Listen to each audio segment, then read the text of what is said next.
Hello and welcome to my channel. It's Róisín here. It's funny when you write and you really love writing, but you have never considered yourself to be like a writer.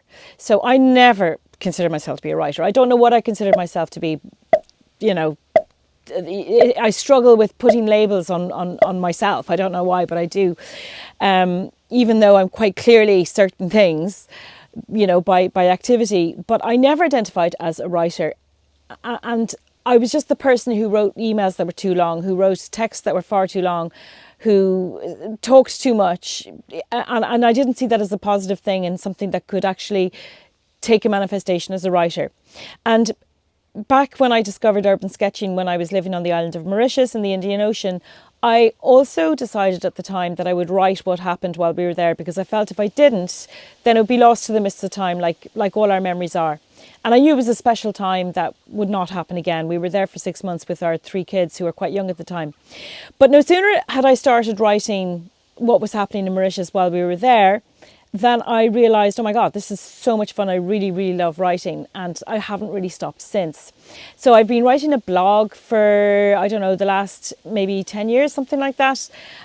Sporadically, at the moment, it's roughly once a week, and it has been in the past, but I really love it. Even at times when I think, oh, I better just catch up and just fill in what's been going on in the last little while with respect to sketching, I end up writing so much.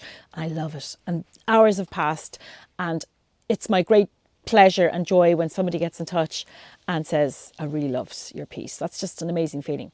And I was in a group discussion recently, except it was a group of 2, myself and one of my students recently, and she was saying how much she enjoyed my writing, and I was really, really delighted to hear her say that. And I told her what my father had said to me some years ago, and my father has always been a very, very keen reader. He's a voracious reader. And he asked me, he said, Ro, what do you want to achieve by writing? And I said, I want to achieve 2 things. I want to avoid grammatical errors, and I want to entertain the reader. And he laughed. He was like, I don't know why, but apparently this, is not very lofty as ambitions and aims go when you're a writer. In conversation with my student, as I said these words the other day, it occurred to me that I want to achieve the same thing in a sketch. I want to avoid grammatical errors. In other words, I want to draw it and paint it correctly as according to what I see in front of me. And I want to entertain the viewer. In other words, I want to make it pleasant for the viewer to look at it. And I thought, that's really all I can hope to achieve, Then she said to me that she had learned to trust the process. And I said, what do you mean by trust the process? Because you hear it a lot, trust the process. And she said, I know from working with you as my tutor that if I do everything right, it'll come out okay in the end. That's trusting the process. If I draw it right, if I paint it right, if I follow the steps, it will come out well in the end. And I was really pleased to hear her say that, because I'm always saying to my students, it'll probably look pretty awful while you're doing it, and it probably won't come together until the very end. And I thought, I really have to share this. I have to share what I see as the process on YouTube, and that's what I'm here to do today. So I figured if I could explain that if you get 3 things right, if you get your composition right, if you get your drawing right, and if you get your values right, well, you're going to make a pretty nice sketch. So I have made a couple of sketches that I hope I got the drawing right. I may or may not have got the composition right. One of them that I'll show you in a second was just happened to be the view from where I was sitting. I didn't do anything at all about the composition, and you'll understand why in a second. But you get the composition right, and try not to make it too complicated if you can, although maybe you might be in the mood for something, super complicated. And then you draw correctly, and then you get your values right, which is not the same as getting your colours right. You can, as long as you get your values right, you can afford to be really quite free and loose with the colour. Okay, so what did I do? Well, I was in my mother's house recently, and I did a picture of her art studio. I was sitting on the sofa in her art room, and I just literally drew what I was looking at. And I thought that'd be a really good exercise for my students. But then I thought it's a bit complicated, it's a bit complex for the hour and a half that we have together. So I thought if I were to show them my studio, then I would, tick a lot of boxes. Number one, I've been wanting to show my students and, of course, all you lovely viewers, my studio and where I work and have all the artistic fun. But it's much more fun to do it in a drawing than in a picture. So that was one reason. Second reason is I've just tidied it and it looks really nice and it's not going to stay that way. So it's nice to record it when it's nice and tidy. But the other main reason I thought would be that it would maybe give you inspiration to draw your own art space or your own, I don't know, wherever you make art, your living room, your dining room, your kitchen, your bedroom, wherever it happens to be. Even an art group that you go to, maybe that's where you do art, because we all love to see where each other's creativity takes place. So this is the little sketch of my studio that I came up with.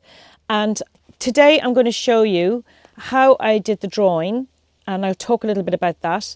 And I'm going to show you how I use the values to make certain things lighter or darker than certain other things. That's what values are all about. And hopefully it'll give you some really strong technical tips on how important values are when you're sketching. And I guess as a tutor, all I'm trying to do is get rid of the stumbling blocks for you as a sketcher, and then you can run with it and, let your artistic voice express itself freely, because my idea, my hope is that you would have confidence that you can do whatever you want and that you wouldn't have any technical hiccups in the way. So don't forget to like the video if you like it, and don't forget to subscribe if you love all things sketching from life, and if you're always looking for little tips to make your passion, your activity easier, more successful, and above all, a lot more enjoyable. The tools I used are a Fude 55 degree pen by Sailor, Frida sketch ink by Rohr and Klingner, artist quality watercolour in half pan, and tubes are good too. It's important to only use just one colour when you're doing a value study, so I used Payne's Grey. Now, the first thing I'm going to do is get the shapes right, get the drawing right. And this particular composition is not the most complicated one, because there is very conveniently this row, this column of boxes, and they just look like squares. And what could be easier than making a bunch of squares all the same size? I make sure to use my ink for any super black dark bits. And then when I've done all those little boxes and the shelves, then I go into the fun bits, which is all the little bells and whistles, the sink, the kettle, the teapot, the cups, the jar thing that has a spigot where I get nice water and all that good stuff. And as you can see, I'm really enjoying all those jugs where I keep all my little drawing implements. I love drawing the little polka dots, the markers sticking out of all the jugs. So for that reason, I think your art space is a really good choice of subject. But you could choose anything. You could choose the dishes in the kitchen. You could choose anything you like. Here's the finished line drawing, which I scanned, because I want you to see how different the two drawings look from start to finish. I get out a nice pot of clear water and a little wash of Payne's Grey, and on I go. Now, the Payne's Grey is kind of a medium dilution, and anything that isn't completely white is getting the Payne's Grey treatment. All of this will be gone into detail in my class with my students, but you will get a little introduction to it here in this video. The important thing to remember with values is that it's all about what's darker than the thing it's beside. And that's the important bit, the thing it's beside, because away from the subject that you're in the middle of painting, that same item, say for example the curtain at the edge of my shelves, that could be a little bit lighter away from the area, but right next to the edge it appears dark. So it's all about the relative darkness and lightness of the colours that you choose. As you can see, I've really darkened up some of the colours where they're super black. And I try to be thoughtful, and I try to think before I put down any of my extra dark colours or my lighter ones, and ask myself, well, what is actually pure white in this sketch? Sometimes I miss a little bit and I go back afterwards. And of course, it's an exercise in patience, because you do have to wait for things to dry before you add extra layers. Now, in the earlier sketch, the eagle-eyed amongst you will see that I actually had a pot of water just where I'm painting now. But didn't I go and pick up that pot of water in order to use it? So in the end, I just painted on top of it when it came to the painting bit, because I don't like to guess things when I'm sketching from life. I prefer to have the actual item in front of me, because it's hard to guess what the colours and shapes are doing. Well, I say colours, but really what I mean is the values, how dark things are going to appear and how light they're going to appear. Just coming to the end of this particular section over here with the markers and the pens sticking up and all the polka dots. I do love a polka dot. And only the blackest things get inked with the actual dark blue-grey ink.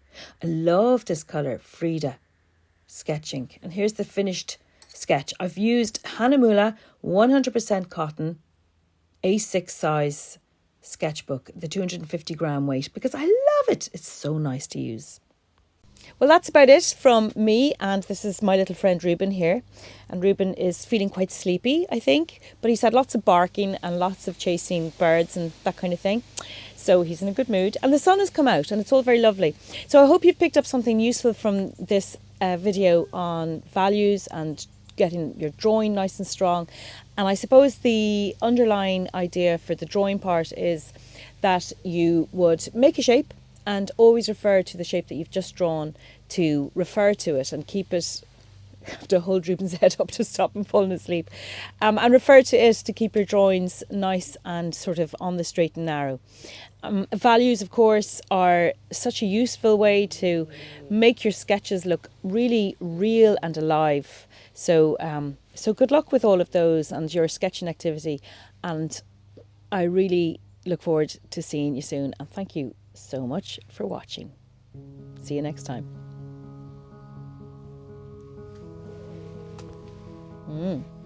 Ruben, are you falling asleep?